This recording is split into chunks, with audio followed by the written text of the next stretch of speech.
Hey YouTube, time for a Rob log and I guess Tarawera race report after action report. The race did not go well, I'll tell you that for a start. So I was doing the 102, Joe did the 21 which he finished. What's up YouTube, time for a after race report and I guess another Rob log. I did the 102k Tarawera race last weekend. Didn't go particularly well. I ended up DNFing at Okataina at 58k. A real disappointment. Basically it came down to hydration. So the night before the race I had some like quinoa crisps, which I've never had before, but it seemed like a healthy option, right? And it gave me, let's say, toilet troubles.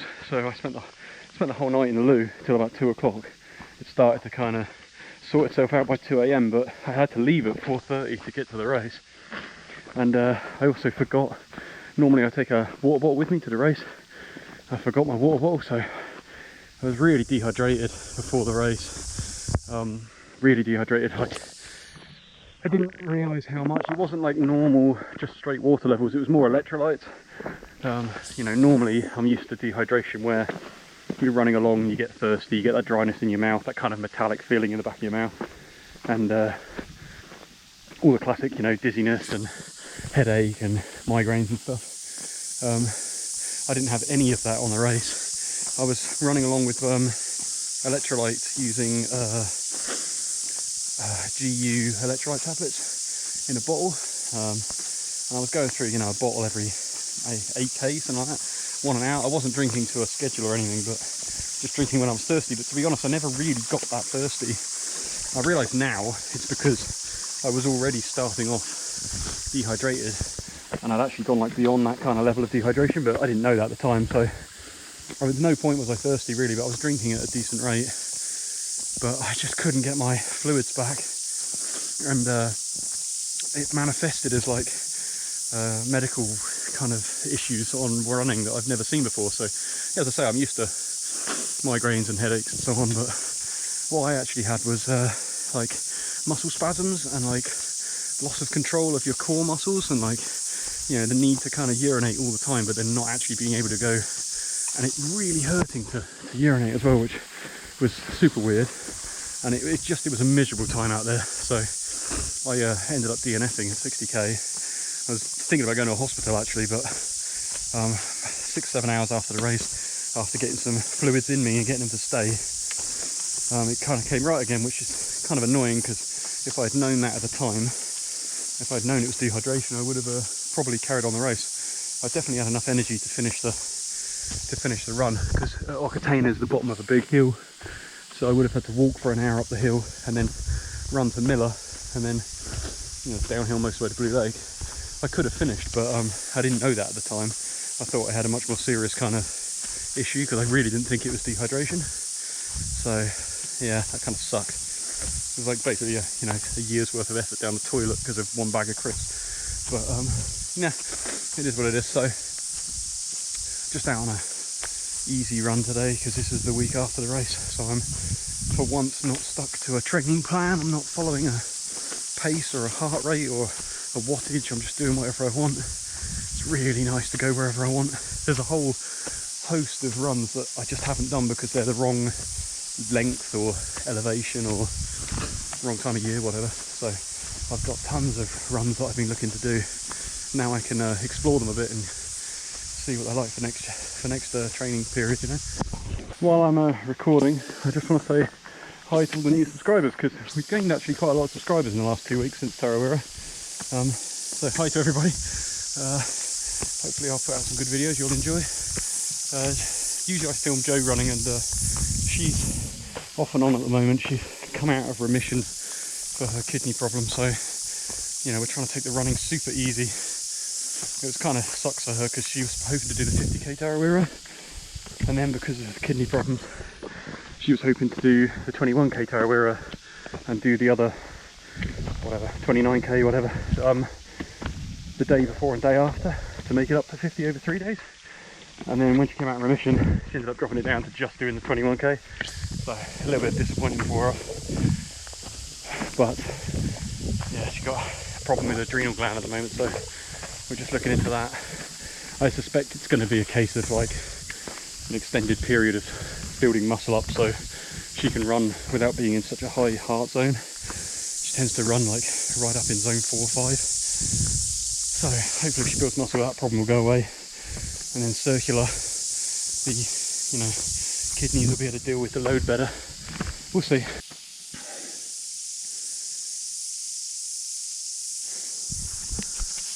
I must say it's so nice to get some balance in my training, you know. The last 4, 5, 6 months I've been just doing exactly what the training plan says, and it's so nice not to have to care what my watch says and like walk when I want to, and go a little bit harder if I want to and just not worry too much. It's really nice to have that balance in your training again and pick routes, just based on what I feel like. It's really depressing. I've done the same like 8 or 9 routes for the last 6 months.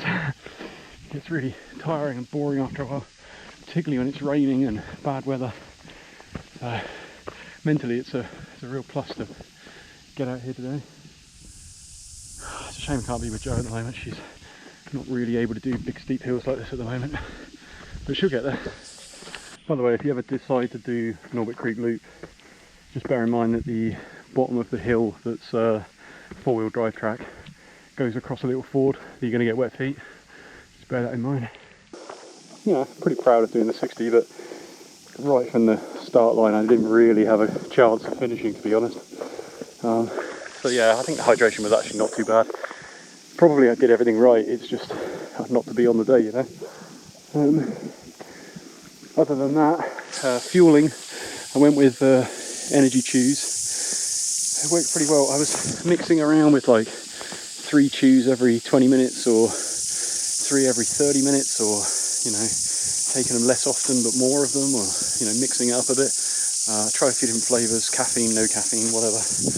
But I think they were getting a bit samey. I did 9 hours of running at the end, so about 7 hours in I was getting a bit bored of them. I think what I should have done next time is I'll stop at the aid stations longer, because 2 mistakes. One is I went through most of the aid stations pretty quickly, 5 minutes, 4 minutes, sometimes not even that.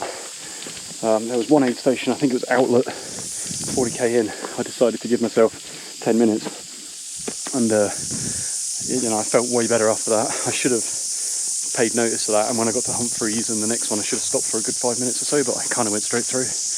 And then the other mistake I made with aid stations, when I DNF'd at Okataina, I pretty much turned up and just went straight to the medic tent and DNF'd, because I walked the last like 5-6k to the aid station. I was totally depressed and down. I'm going to make sure I never do that again. I'm going to make sure when I get to an aid station, even if I intend to DNF, I'm going to give myself an hour, at least an hour at the aid station, because it turned out to be dehydration. And I honestly had no idea it was dehydration. It didn't feel like dehydration at all. I was getting like muscle spasms and my muscles not working.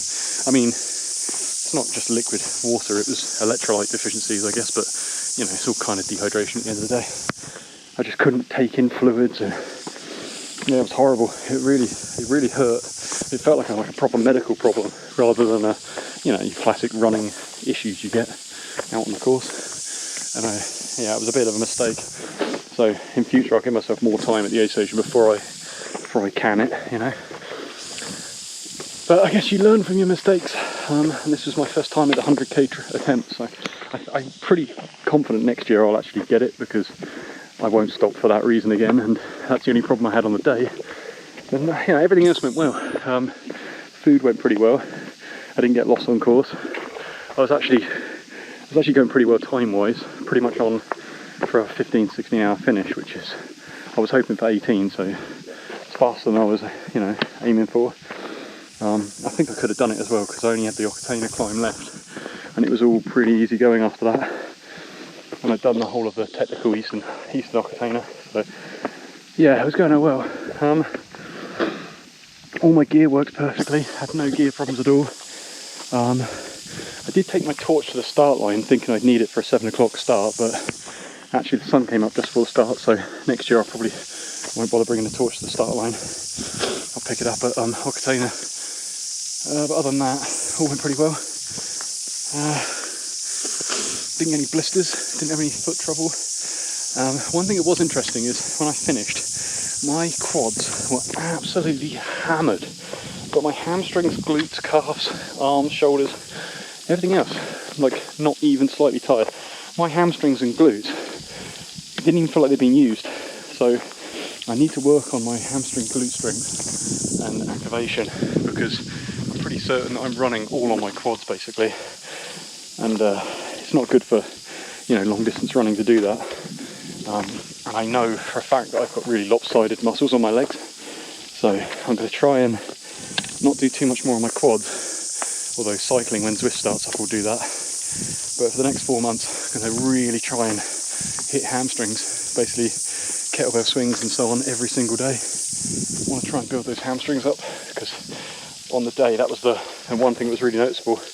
After the race my quads were mashed, but everything else fresh as a daisy. So, and energy wise I could have definitely done the 100, which is really annoying, but I'm going to have to wait a year now to find out. Oh, pretty much at the top of the climb now. Making my way down to the hydrology tower. I've never done this bit before. It's actually really nice. I didn't think it'd be under trees. It's nice to get some shade today. I forgot my sunglasses, which is a bit of a rookie error, but yeah, it's nice to be in the shade. Still going down. It's pretty steep as well. It just goes on and on and on and on. This is one of those hills that as you're going down, you're just thinking like, oh no, I've got to come back up this. This is going to be a hell of a climb to get back up. Not going to be fun at all, but I'll probably hike it or get the poles going and see if I can jog it, but this goes on and on and on. So, we'll see. Still going through some really nice beech forest. Looks like beech to me. Or birch even. Yeah. So, we got to the bottom of the road and then it goes to a footpath. Apparently it's 5 minutes to the river. So I'm just trail running this bit to the river. That hill was going to be a real pig to get back up. That was a lot of height I lost. Oh Christ, oh, okay, I thought I went straight down there for a second. I can hear the river now, so we can't be far. So this is the Eastern Hut wet weather route, which goes that way. And then I guess there's a crossing. Now, looking at the map, it seems to show that there's a footpath the other side, but it goes up into the undergrowth and then just stops on the map. So I'm guessing it's bushwhacking up beyond that. I'm not going to be crossing today. I'm going to head back, but so I'd come down and check this out. So I've seen people kayaking, and they've gone through this section. So I don't know if they portage their kayaks or if winter the water's a bit higher you can get through, but you're not getting through there with a kayak today. So the water's a bit low. So this is the Hutt Valley water catchment area. It's actually quite a pretty river. I don't see the footpath the other side, but it must be there somewhere. It's on the maps at least. There's no obvious crossing point. I guess people just get wet feet and cross wherever, but I don't know. Just heading back to the bottom of the road now. So I believe if you bushwhack through cross the river there and bushwhack up the ridgeline, you can get through to Alpha Hut, but I don't know how many people do it, because there is a lot of bushwhacking involved, and when I look at Strava heat maps I don't see anyone's Strava that section, but I've read blog posts of people hiking it back in the day, so maybe a few people do it. Hunters and stuff probably do it. Yeah, it must be a bit of a pain getting all your gear back up this hill, though. At the end of the day I'd rather come down Marchant Ridge into Kaitoki that way. But for trail running it's quite a nice route, and out and back. Not another soul for about 4 kilometres, I'd say.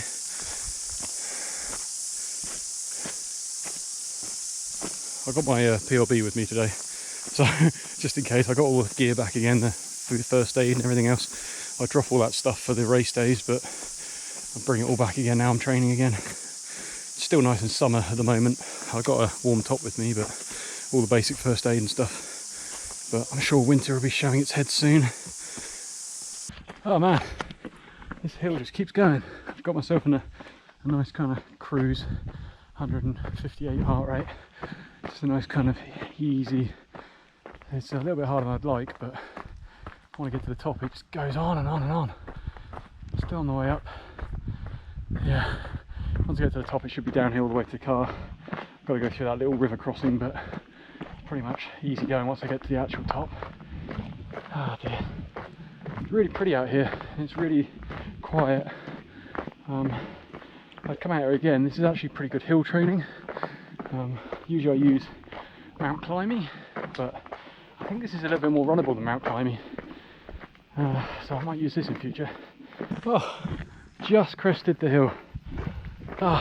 Second half wasn't too bad. It's shorter than I remember, but overall that hill's quite long. Yeah, 7.8k in at this point and like 730 ascent. So it's pretty hard going.